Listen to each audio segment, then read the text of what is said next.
Anti-ICE protests rage on after a second shooting involving federal agents claiming the life of 37-year-old ICU nurse and anti-ICE protester Alex Pretti. Today, a federal judge hearing arguments on whether she should temporarily halt the immigration crackdown in Minnesota or not. More on that in just a moment. Also tonight, at least 25 people are dead following the wicked winter storm that blasted Americans from the southern Rockies to the northeast. Hundreds of thousands remain without power. We have more on that later this hour. And the Israeli Defense Forces confirming the remains of the last hostage held in Gaza, Ron Gavili, have been returned to Israel. We have more on that later in the show. But first, to Minnesota. On Saturday, 37-year-old ICU nurse and anti-ICE protester Alex Pretti was shot and killed by a federal agent. On your screen is one angle of the shooting that was recorded by a bystander. Department of Homeland Security said the agent fired, quote, defensive shots fearing for his life because Pretti had a 9mm semi-automatic handgun, end quote. This is, as you know, the second shooting death this month involving federal agents in Minnesota. On January 7th, Renee Good was fatally shot by an ICE agent.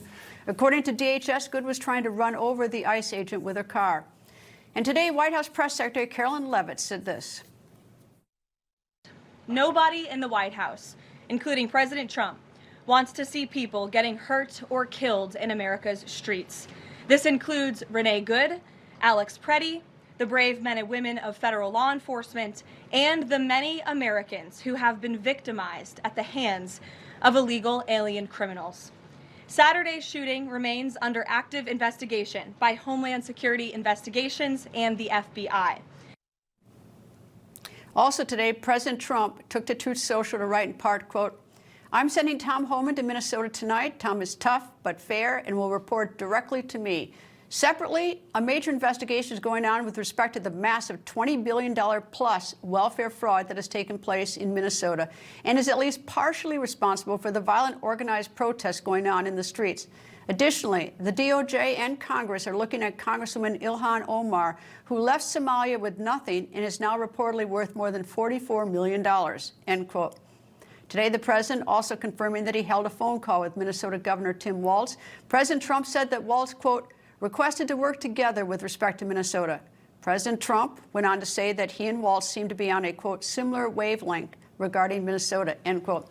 Democrat Maryland Congressman and former federal prosecutor Glenn Ivey joins me. Nice to see you, sir. And I want to talk to you not as a member of Congress, but to talk about the very difficult decisions that face prosecutors every day, and in particular in this one, which is separate from everything else. Everyone seems to have taken sides on this, but the prosecutor has to look at this and make decisions. So tell me, where do you start? You've led a prosecutor's office. What would you do? Well, I think the first step is to collect all the evidence. I know they've had the state prosecutors, at least, have had some challenges with that. Normally, these would be joint investigations with the feds and the state working together. But so far, that's not the way it's been going. But that's the first piece you want. You got to gather all the evidence together. That would be things like, for example, in the Renee Good shooting, that'd be the car. For Mr. Pretti, it would be his cell phone would be one that I haven't heard or seen much about. You want to get all the ballistics on the guns, which guns were fired, which guns hit the body. You need the autopsies to be done. You need all of that kind of information. And then you'd want to also be doing interviews. All of the agents that were on the scene, all the civilians that were on the scene that might have seen anything, collect all the tapes, get everything you can get your hands on so you can make a decision based on all the evidence and all the information you can gather together. Would you agree with me that it's a tough decision? As to, ultimately, when everything's gathered together and collected, that in most cases, unless it's a clear-cut case, that for a prosecutor, it's an awesome responsibility of whether to seek a charge or not. I think that's true in every case. Certainly when there's a homicide, it's one of the most important decisions a prosecutor would make. And I also think it's important to make sure that, you want to make sure you're treating in this instance, the shooters fairly. You also want to make sure you're treating the families of the survivors of the victims fairly as well. There's political components and dimensions to this. I'll set all those to the side for the moment, but just at the end of the day, whenever this case, if it goes to trial, for example, you want to make sure that everybody feels like they had their day in court and their best shot at justice, whatever the result might be. How do you avoid, as a prosecutor, the pressure? Because, there's pressure both ways. You're going to get a lot of pressure in this case, in any case, but in particular this one. Well, I think the grand jury process is an important piece of that. This is one where, well, both of these cases, I think, should go to the grand jury in the state court. I think it's also important to, if the grand juries decide to make a decision about indicting, and if they do, obviously you move forward to trial with with a trial jury, and then they would make the final decision about guilt or innocence. But I think at the end of the day, certainly in these two shootings, I think both of these should go to the grand jury without a doubt. And then with the second shooting, Mr. Pretti, the second shooter in that case, I think he fired 6 or 7 shots after the first shooter had shot Mr. Pretti, and after Mr. Pretti had been disarmed. So, shooting him at that point, I think is hard to explain and really going to be hard for them to defend if this gets to trial. And I think the second shooter, I don't know what his explanation would be. Clearly, he was disarmed and had been shot already before he even drew his gun.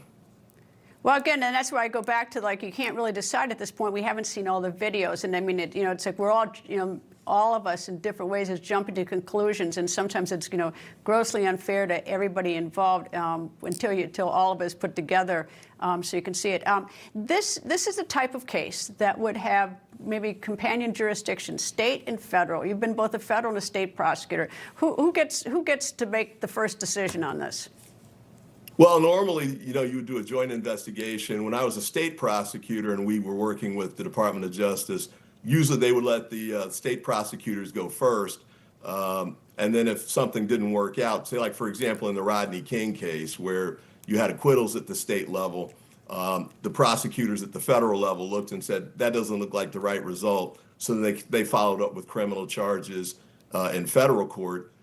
That's the way that could go. But in this instance, you've got federal agents who are making taking the shots. So I think there's going to be some pressure for the FBI to take the lead in the case. But I think ultimately, you've already had the president and others, the Secretary of Homeland Security, say that these were good shootings. Although the statement that Carolyn Leavitt just read was, I think, better from the standpoint of sounding at least a little more neutral than what they'd started out with. But, I think the states are going to want to move forward with this. Minnesota's a state where you've got Keith Ellison. He got the convictions for Derek Chauvin. He clearly knows how to do these kinds of cases. So, if the feds don't want to do it, Go ahead, I'm sorry. You're making the assumption that he's guilty. I'm trying to pull you off that a little bit. No, that's not the assumption I made. The assumption I made was that the statements that have been made by the president, the Secretary of Homeland Security, and to some extent the Attorney General suggest that they think he's innocent, and then there's no need for an investigation. Then you had the Secretary of Homeland Security say, well, there should be an investigation, but Homeland Security should do it, even though I've never seen Homeland Security do one of these types of investigations. That's I'm going to take the last word on that. Whatever anybody says is hearsay is not coming in on the ultimate issue and whether anything should go forward. I mean, no matter how much yakety yak out there by anybody, I don't think. But anyway, I'm taking the last word on that. Congressman Glenn Ivey, I got to go. Thank you very much for joining me, sir. All right. Republican Texas Congressman and former federal prosecutor Chip Roy joins me. Good afternoon, sir. And I want to do the same with you. If you all of a sudden you're the prosecutor in that area, what do you do? Because you've got to look at this. Well, first of all, thanks for having me on. And the thing you've got to do is follow the truth wherever it may lead. You've got to go follow the facts and have a full investigation of this. And people are jumping conclusions. I'm glad you just said that. And I work great with Congressman Ivey on the Judiciary Committee. We reach different conclusions a lot. But I'm glad you just said that everybody needs to slow the roll a little bit. We're 48 hours in. I haven't seen all the tape. I haven't seen body cam footage. I haven't in either direction, by the way. I haven't seen the timeline. I haven't seen the testimony. And I'm not going to be the judge and jury remotely as a member of Congress via screen. I know you're not asking me to, but I think that's the point. Everybody needs to calm down.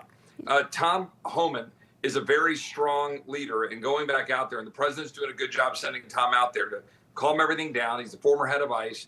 That's and the get everybody political talking side. again. Glad the president was talking to Governor Walz, but Yeah, go ahead. That's Sorry. that's the political side, and what I've said, for the last 48 hours to everybody I've talked to is, tell me your party, and I'll tell you what you saw, because I'm trying to sort of, trying to tear everybody off on the political side and talk about, the role of the prosecutor in this, which of course you were, and what step by step, because this is obviously highly charged, very serious, and I don't think the American people understand completely the role of the prosecutor in this.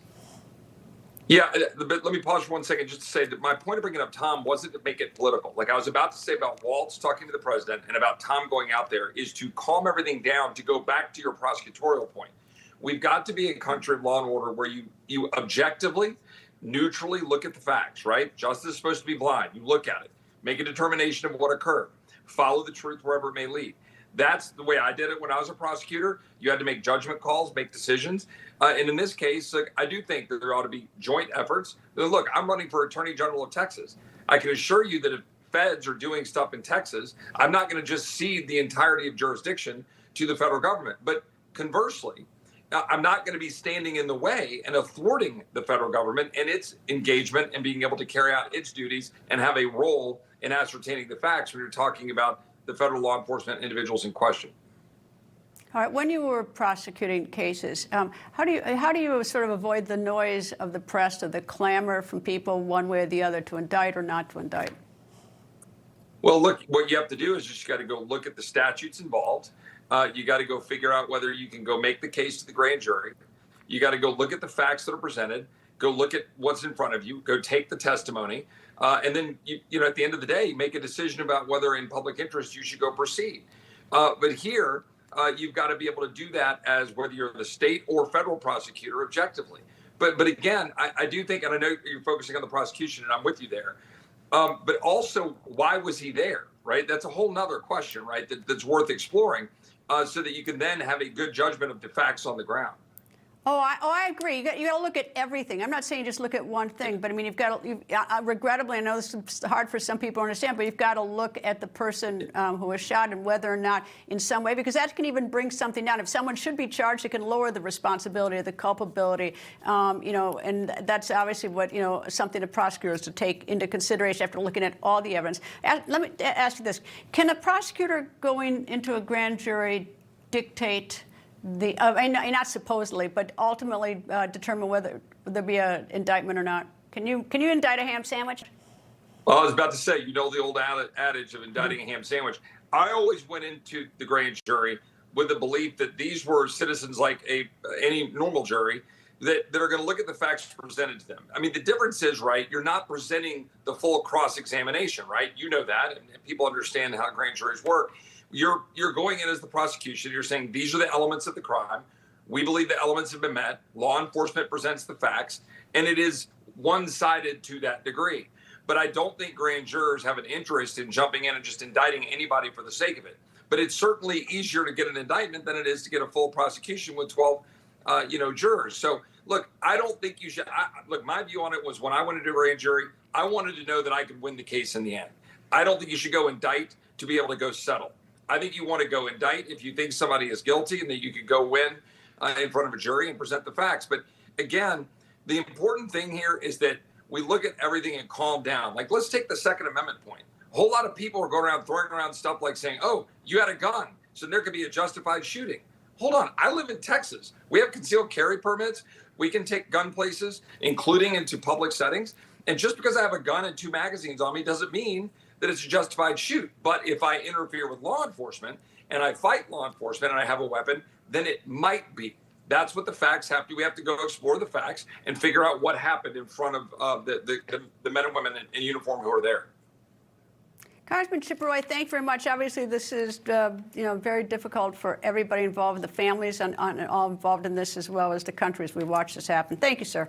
Thanks, Shredder. God bless. Coming up, why you might want to keep those shovels handy. Plus, are you watching what's going on in the Middle East? A major U.S. military move. That when the record continues. the 47th President of the United States of America. And, you know, I wouldn't say Fox has been exactly perfect. Fox has been a big difference of Fox between now and what it was 4 years ago, as you know. But we have others that come along, and they're doing well, and Newsmax has been really good, and, you know, others are coming along, and people are seeing that they're watching these conservative networks. President Trump is right. That's why millions of Americans are tuning into Newsmax for the real news they can trust.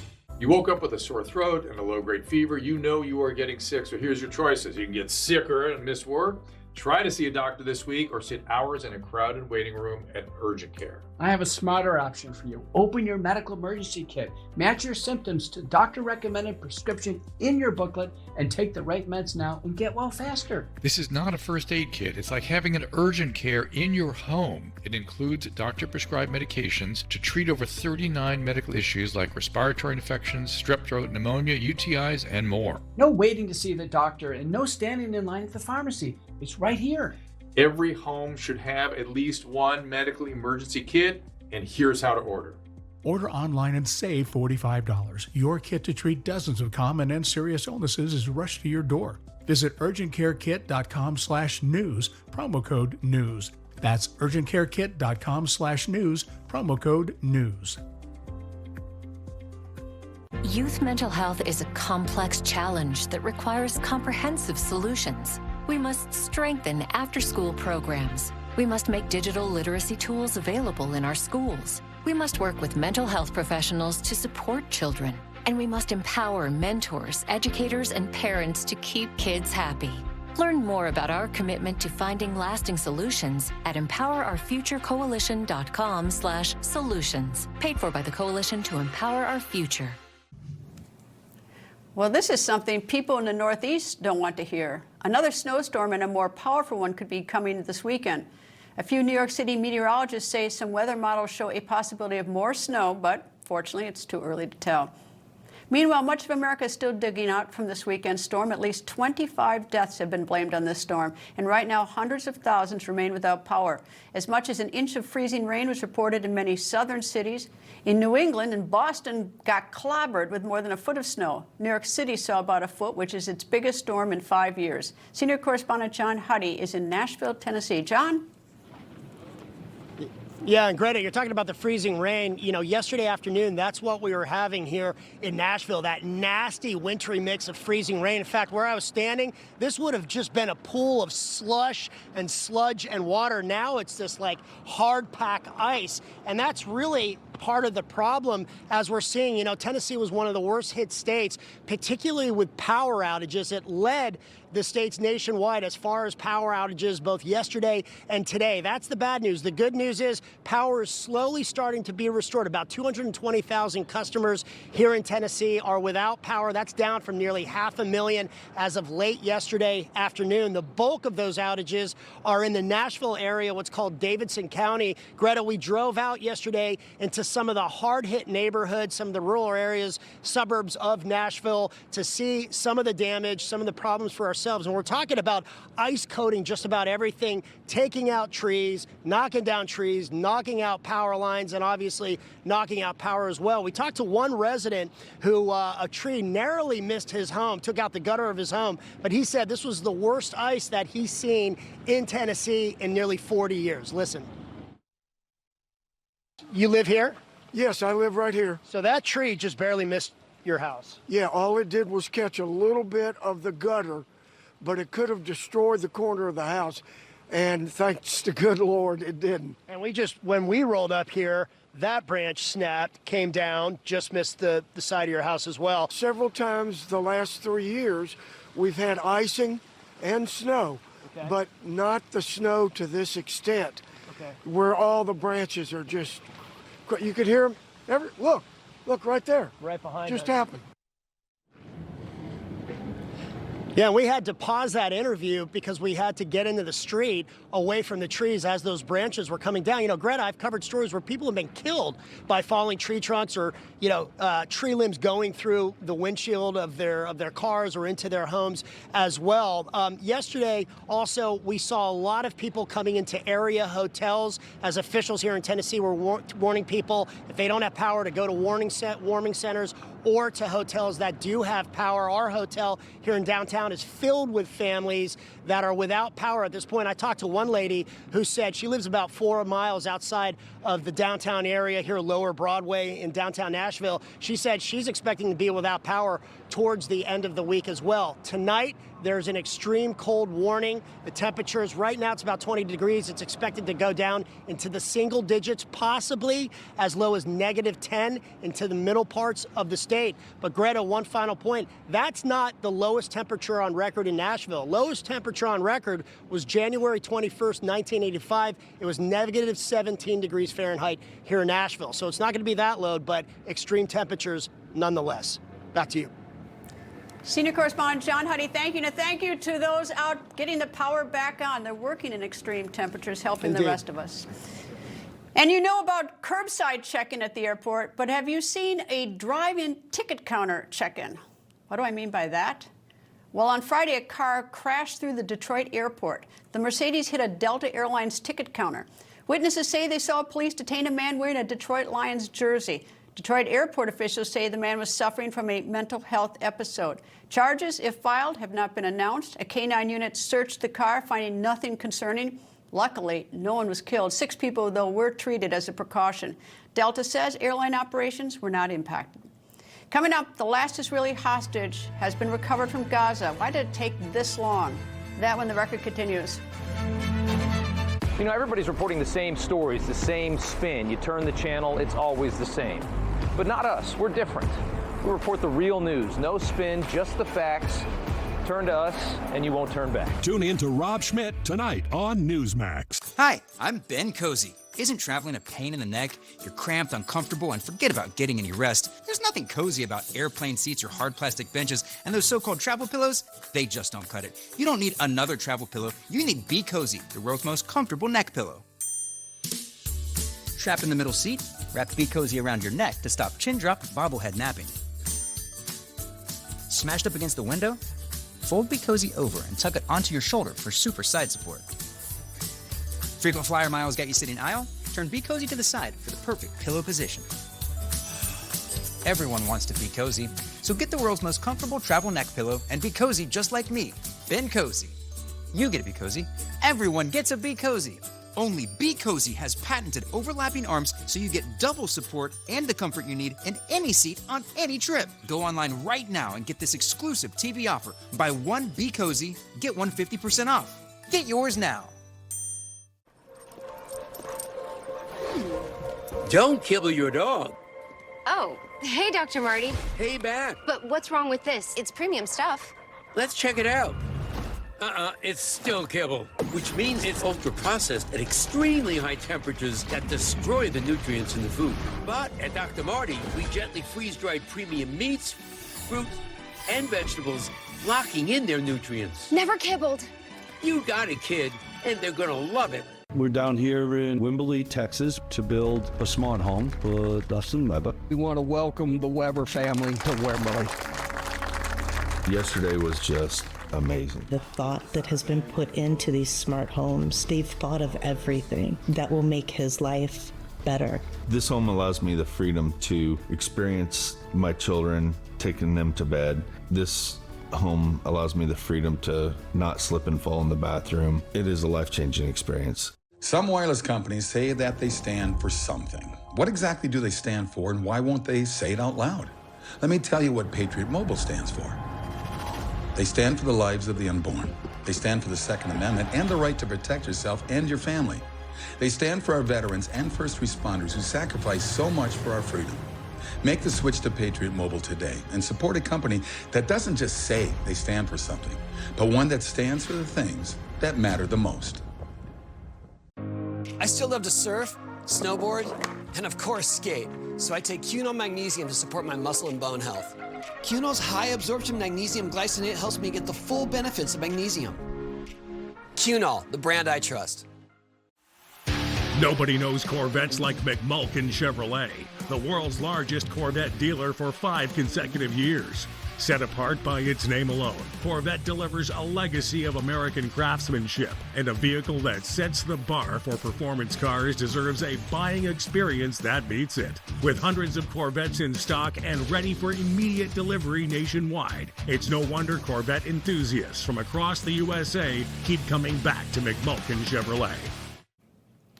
The Israel Defense Forces have recovered the remains of the last Israeli hostage. Earlier today, the body of IDF Staff Sergeant Ron Gavili was returned home from Gaza.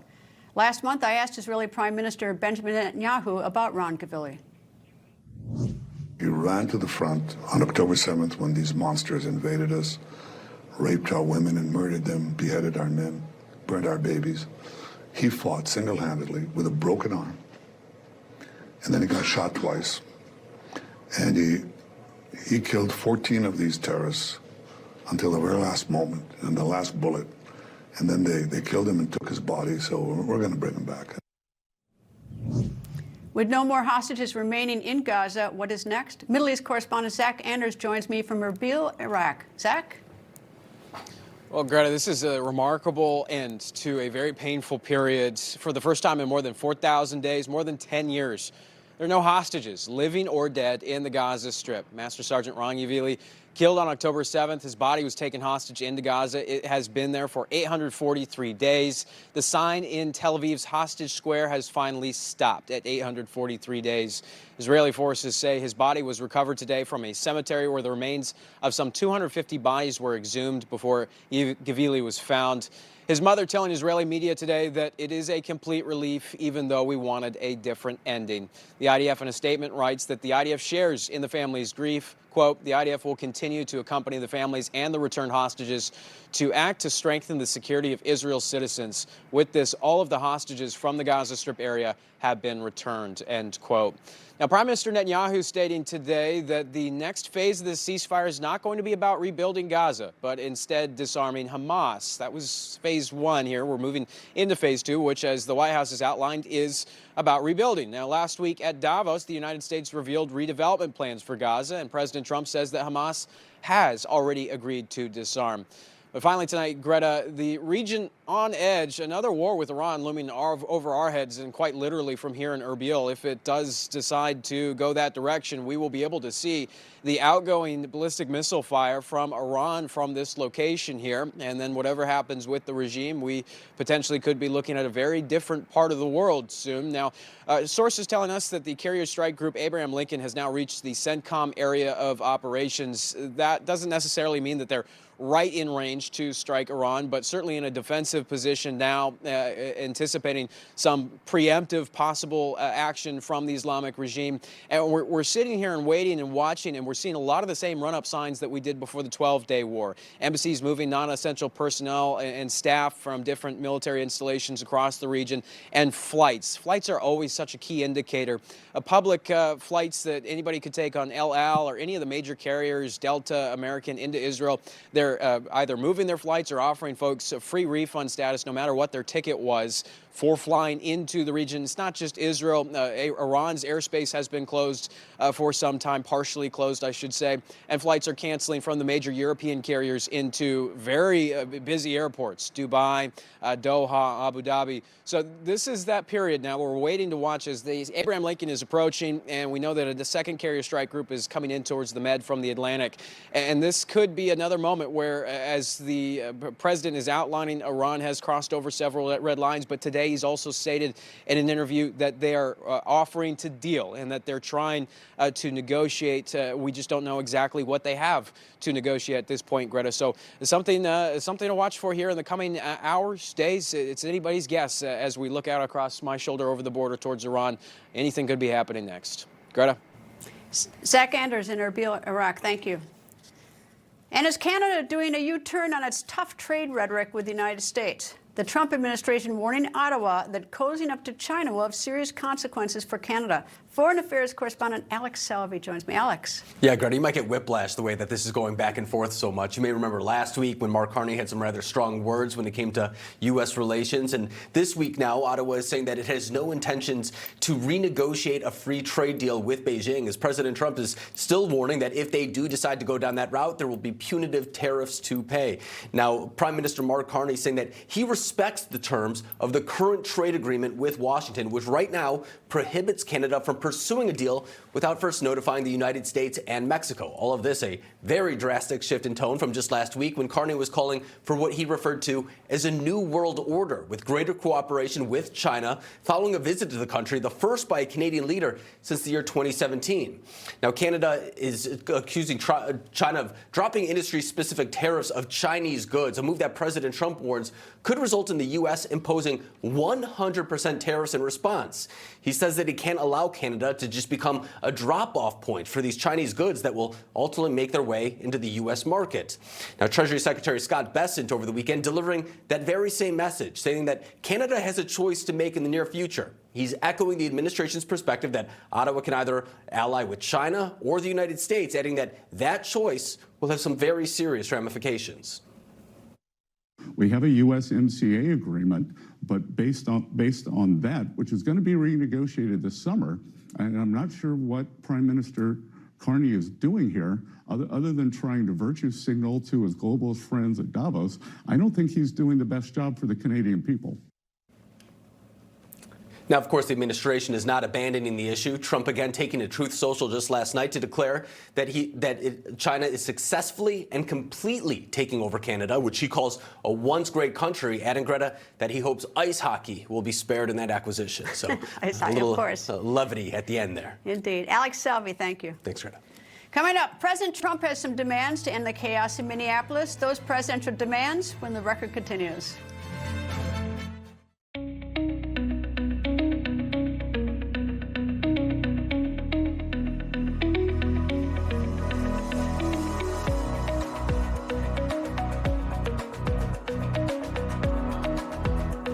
At Allegiance, we do it differently. Flags 100% made in America, by Americans, with American materials. We're proud to create jobs right here in South Carolina. It might not be the easiest way, but it's the right way. We make American flags the way they should be made, where they should be made. Join our pledge to keep the American flag truly American. Visit showallegiance.com to get your high-quality American flag today. That's showallegiance.com. What's gold is new again, pardon the pun. But considering gold has been used as currency since around 550 BC, it has been on fire the past year. I'm here with Daniel Boston, the founder of Preserve Gold. Why is gold so stable and such a good investment for many people? Take the central bank, for example, the Federal Reserve. They print money out of thin air, and then they take that printed money to go buy hard assets like gold to protect themselves against the very risks that they're creating. So I always tell people, don't do what the big players are telling you to do. Do what they're doing themselves. Yeah, watch what they're doing. That's correct. Okay. If people are interested in investing with Preserve Gold, how do they get started? Text Newsmax to 50505 to get your free information and up to $15,000 in free gold and silver with a qualified purchase. That's right. Text Newsmax to 50505. All right. No way you can miss it. This isn't your average pill. This is Rose Sparks. Rose Sparks. Rose Sparks. Rose Sparks. Rose Sparks is a fast-acting solution because it dissolves under your tongue. Rose Sparks. Guys, get started today. Connect with a provider to find out if Rose Sparks are right for you. There are only a few men I'd trust with my life. Two of them built this wallet. I've known the guys behind Proof for nearly 20 years, and we've been through hell and back together. When they told me they were building the wallet, I just said, bill me now, I'm in. This isn't some fashion piece. This isn't just some trend. These wallets are a direct reflection of the kind of men who built it. It's built to last, built to function, and designed to carry everything you need and more. If anything happens to it, they'll take care of it. No questions, no fine print. If you knew the guys who created this wallet, you wouldn't carry anything else. Go check them out, because they built this thing right.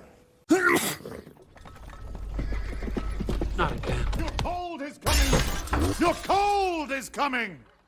Thanks, Revere. We really need to keep Zycam in the house. Only if you want to shorten your cold. When you feel a cold coming, shorten it with Zycam.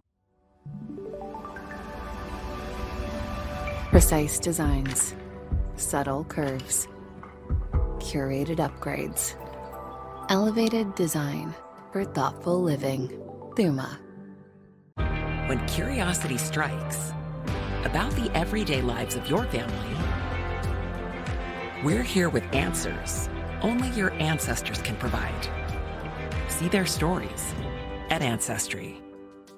Total Beats, America's best-selling Beats brand, is available at Walmart. Total Beats blood pressure support soft chews contain a key ingredient clinically shown to deliver 2 times better blood pressure support. Take control of your health. Head to Walmart and get Total Beats blood pressure support soft chews today.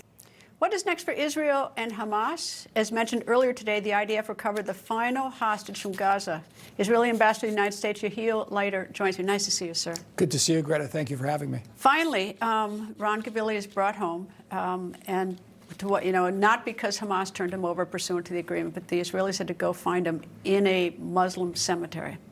Well, first of all, the president insisted through his special envoys, Steve Witkoff and Jared Kushner, that Hamas be pressured to the point where they'd have to succumb to agreeing to our troops coming in and looking for Ron Gavili. He was buried together with 750 people in this massive grave in Gaza. And we had to go through the skeletons, actually, one by one. On the 250th skeleton, the DNA proved that it was Ron Gavili's body.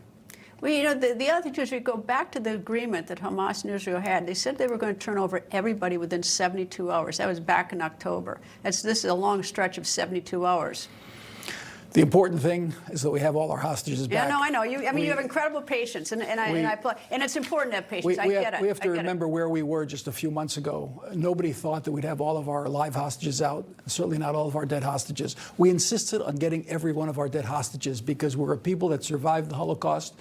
6 million people went up in the barbaric chimneys of the Nazis. They don't have graves. They don't have names. They don't have sites where their families can join them. We insisted on every single dead body that Hamas took, that they be returned. So the Gavili family is going to have a grave that they can visit. And shame on those who protested his parents down in Miami in December when they were visiting. Shame on those. Where are the protests, by the way, for the 30,000 people who have been murdered in Iran? All of a sudden, the university campuses are quiet. Nobody's spilling into the streets screaming, "Free Iran" for the Iranian people. They've just been slaughtered in 2 days, over 30,000 people. The numbers are coming out now. So we know that the issue with Hamas wasn't in favor of Hamas. It was in favor of the terrorism of Hamas and the bloodlust of Hamas and the death cult of Hamas, which calls for the eradication of Israel. What the people here were demonstrating for was for the eradication of Israel. It's an annihilationist demonstration. We've overcome, and we're going to overcome in the future. Well, the next part of the agreement is, President Trump talked about the rebuilding of Gaza, but first we've got to get to the part in the agreement where Hamas has agreed to disarm. Where does that stand? If Hamas doesn't disarm, then there's not going to be an agreement. But are they even showing any willingness to? Even very early on, it sort of indicated they were never going to disarm. Hamas has to be disarmed and Gaza demilitarized. Otherwise, there won't be peace. And if Hamas will disarm willingly, that's great. Who if is they won't, Hamas we're now? going to have to do it. Who is Huddy has been killed. Other Sinjar has been. They've been killed. Who's leading Hamas? Well, there are leaders, obviously, people taking responsibility. By the way they lead is by intimidation. If anybody doesn't go along with their tyranny in Gaza, they get shot in the knees or shot in the head. These are terrorists. These are barbarians. They have to be disarmed. The terror infrastructure they established, 350 miles of terror tunnels, have to be destroyed. Now, the administration and the Israeli government, Prime Minister Netanyahu and President Trump are walking lockstep in this. We're together on this. Gaza has to be a completely different situation than it was in the past. And that's where we're going. Hamas disarmed, Gaza demilitarized, a new Gaza.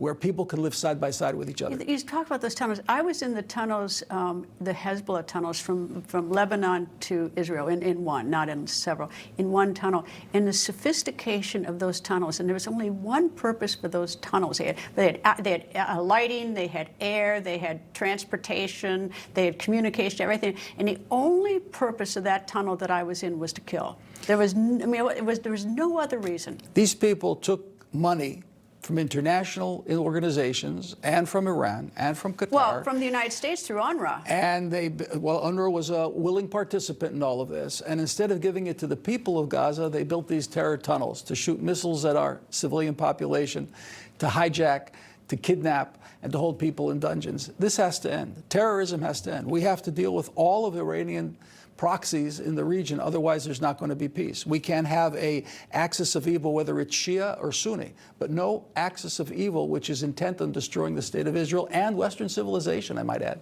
Well, the thing that I thought was odd was, and now I see the wisdom of it, but the reason this was able to continue is because Iran paid for it. So I always thought, why don't you cut off the head of the snake and go after Iran? But instead it was the tentacles, it was Hezbollah, the Houthis, Hamas. I mean, obviously after October 7th, they had to go after Hamas. But Iran has been the villain through this all. Well, Iran is the villain.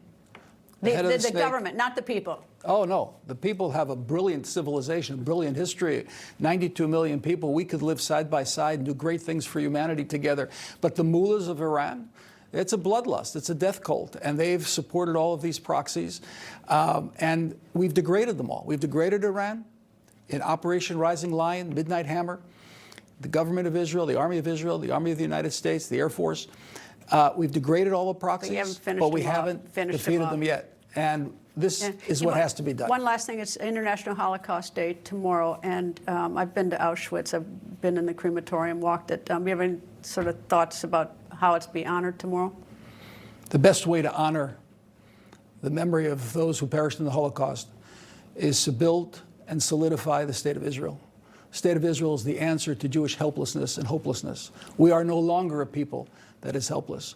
We have a very strong, resilient population, a brilliant army that defends the country, and a wonderful generation, the best generation of young Jews that ever existed in history. Ambassador, nice to see you. It's always nice to see you. Thank you, sir. Good to be with you. Coming up, federal judge hears arguments on the immigration crackdown in Minnesota, what she said when the record continues. So, here is a before of my stomach before Sono Bello, and this is after. This year, don't just lose weight, lose stubborn fat and sagging extra skin permanently at Sono Bello. I wanted the results of a tummy tuck, but not the downtime. We've helped over 300,000 people transform. If you want that flat stomach, you go get that flat stomach. Schedule your free, no-obligation consultation. Our flexible payment options make it easy to get started today. Call or go to sonobello.com right now. From drained investment accounts and stolen tax returns to lost wages and hiring lawyers, identity theft can cost you more than you might think. That's why only LifeLock offers the $1 Million Protection Package, which covers stolen funds, experts and lawyers, and out-of-pocket expenses up to $3 million in total. Don't face the high cost of identity theft alone. Protect your future and finances with LifeLock. Join today. Where's my mother gonna... Oh, no. Is this the episode with the breakup? Reba, we can't agree on the house. Y'all need Realtor.com. With over 500,000 new listings every month, you could find the one today. This could be it. Better put a key ring on it. Realtor.com. Super Beats by Human just got an upgrade. Introducing our bold new packaging. Same science, same trusted results. Founded in partnership with the University of Texas. This is modern cardiovascular support. Only human. Joining us is Dr. Drew from the Wellness Company with advice for dealing with seasonal colds and flu. Doctor? Cold and flu season is here, and every year you or a loved one gets sick. Your doctor can't see you. Waiting in a crowded urgent care is brutal. This is a particularly bad cold and flu season, and it's why doctors suggest every family needs an emergency medical kit. Your medical emergency kit is filled with essential prescriptions. It includes antibiotics like generic Z-Pak to get well faster, amoxicillin for pneumonia, strep throat, ear infections, plus prescriptions for nausea and UTIs, and even ivermectin. It's easy. Just match your symptoms to the prescription in your guidebook or call the telemedicine doctor standing by. Take your medication early and feel better faster. Having a medical emergency kit is like having an urgent care in your home. No waiting to see a doctor, no lines at the pharmacy. Smart advice. We've shared the website and discount code below to save viewers $45. Order now and your kit will be rushed to your door. Thank you, doctor. Set sail toward fast asthma relief with Brethora. $300 for a refill? Don't pay that. Use Single Care. Look up your prescription, show the coupon to the pharmacist, and save. See why more people are saving with Single Care. Immuno 150 may be the best food supplement in the world because it contains 70 plant minerals and 80 other nutrients. The 3 videos on our website tell you how this product and 7 times more minerals can improve your health. How might the chaos in Minneapolis be brought to an end? President Trump has some ideas. Last night he called on Minnesota's Governor Tim Walz and Minneapolis Mayor Jacob Frey to do the following. 1. Turn over all criminal illegal migrants currently in Minnesota state prisons and jails or those with an active warrant. 2. State and local law enforcement must agree to turn over illegal immigrants. 3. Local police to assist with federal law enforcement. 4. Democrats to partner with the feds to protect American citizens in removing an illegal immigrant. Today, Trump said he had a good call with Governor Walz, but will that change anything? Meanwhile, President Trump also wants Congress to get involved. The president wants legislation passed to end sanctuary cities. Today, White House Press Secretary Carolyn Leavitt said this. Americans overwhelmingly want exactly what President Trump is delivering: strong borders and strict immigration enforcement against the worst illegal aliens, of which there are still hundreds of thousands to deport from the interior of our country. The most peaceful way to carry out this vital public safety mission is for Republicans and Democrats to do it together, and for state and local law enforcement to work together with federal law enforcement. We want to let cops be cops. Today, Governor Tim Walz wrote an op-ed piece in the Wall Street Journal. He said in part, quote, "The Trump administration's assault on Minnesota long ago stopped being a matter of immigration enforcement. It is a campaign of organized brutality against the people of our state. It is not just, it is not legal, and critically, it is not making anyone any safer," end quote. While the war of words plays out, the state of Minnesota is asking the court to get involved. It wants a judge to order that immigration operations in the state be stopped. Today, federal judge Catherine Menendez heard arguments. When asked by the judge what the state wanted, the state attorney said, quote, "End Operation Metro Surge." Judge Menendez responded saying, quote, "You understand the federal government has a lot of power in this area," meaning the federal government has authority over the nation's immigration. "So I'm trying to figure out what principle you are asking me to apply that will sort out legal federal law enforcement from this 10th Amendment argument," end quote. The 10th Amendment state, quote, "The powers not delegated to the United States by the Constitution nor prohibited by it to the states are reserved to the states respectively or to the people," end quote. The hearing lasted about 3 hours. The judge did not say when she will rule or how she will rule. Professor Emeritus of Harvard Law School, Alan Dershowitz, joins me. Alan, look into your crystal ball. What is this judge going to decide on this? Well, she'll vote in favor of the federal government because the 10th Amendment isn't applicable because the Constitution allocates to the federal government specifically for immigration, who isn't a specific power. And therefore, I've always thought that sanctuary cities are unlawful under the supremacy clause. So either she will rule or she'll be reversed on appeal. And the ruling has to be that the federal government has the right to come in and enforce immigration laws, just the way it had the right to force desegregation laws in Alabama and Mississippi when I went down south in the early 1960s, and the liberals were all in favor of it then, and today they're against it because they don't like the way it's being used against immigrants. But that's the Constitution doesn't distinguish between what liberals like and don't like. So just to make it to simplify, are you saying that that these sanctuary cities have no right under the Constitution to exist? I agree. I think that's right. Now, Congress did pass the Posse Comitatus Act, which I think is unconstitutional, which basically says, look, you can't make state officials enforce federal law. Yes, you can. You can pass this. making state officials enforce federal law the way we wanted them to do it in the South on desegregation.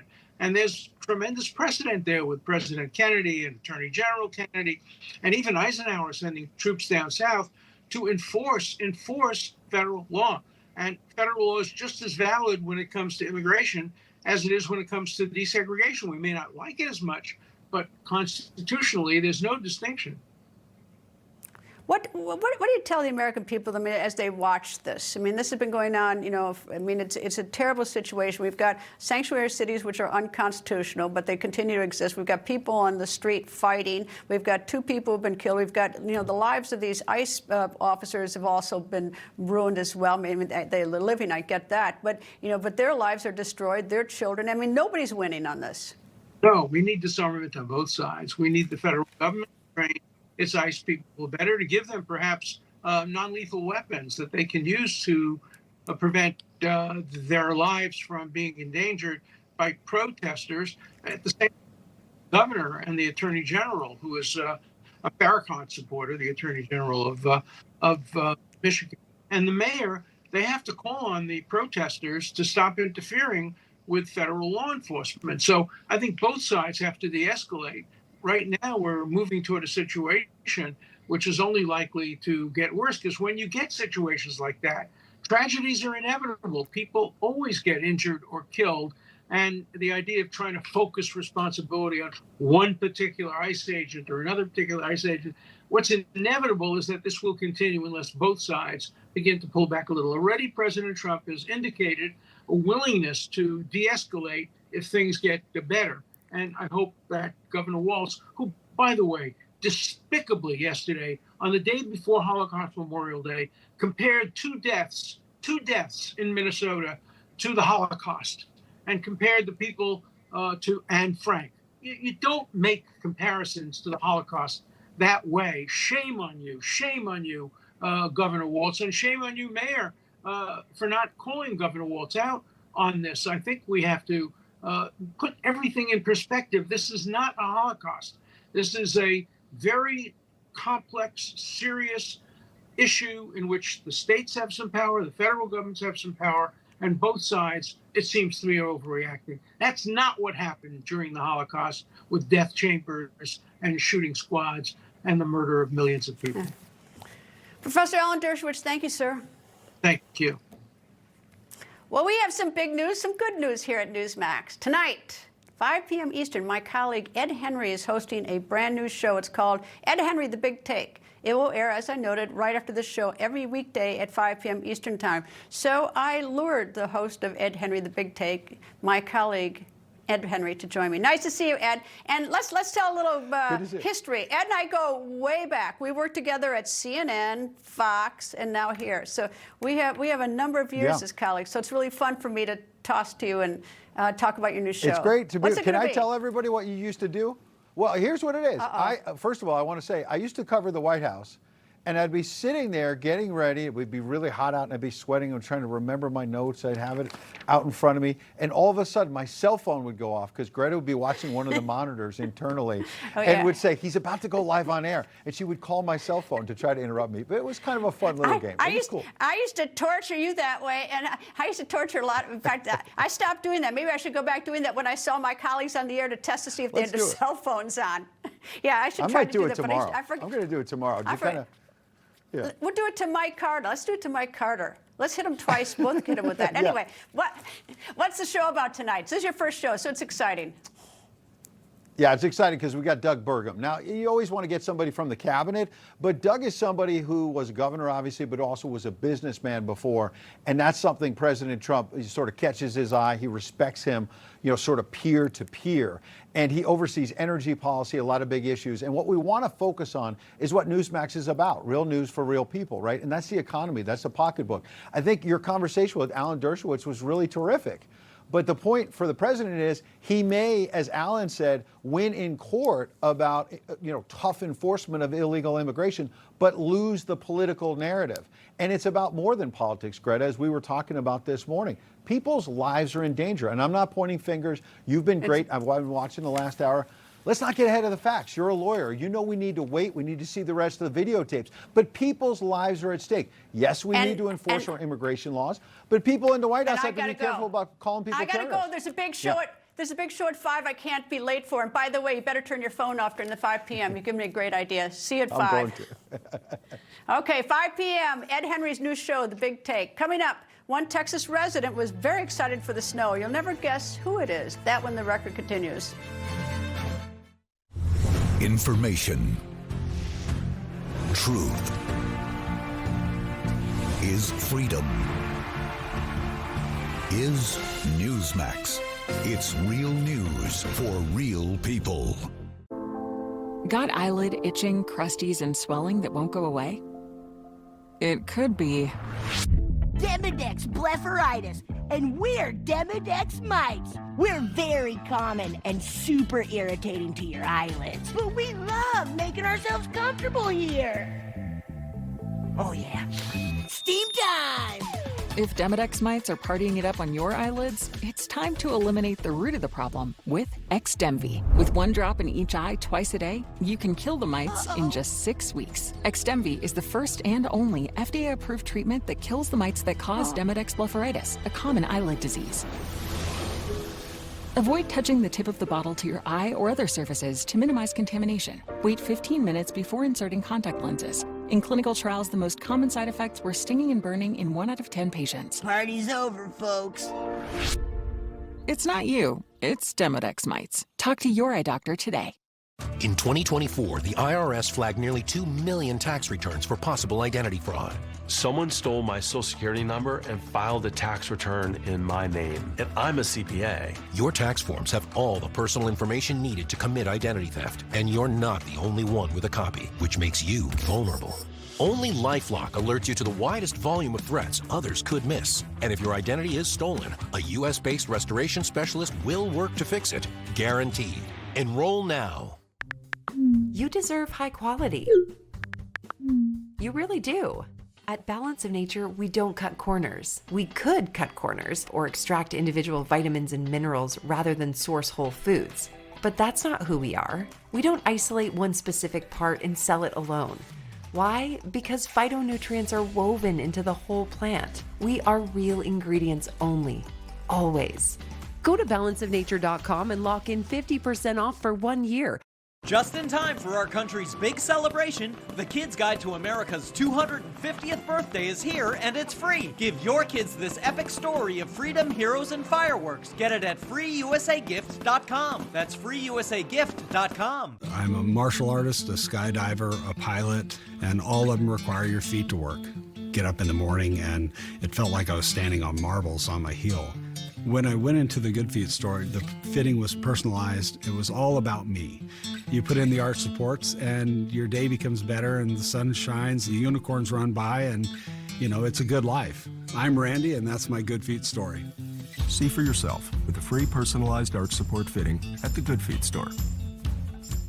Anybody who's struggling with alcohol should try Or Health. Within a week, the cravings were completely gone. Or Health is safe, science-backed, and it works. I couldn't believe how easy it was. Alcohol doesn't run my life anymore. Text Newsmax to 710-710 to learn more.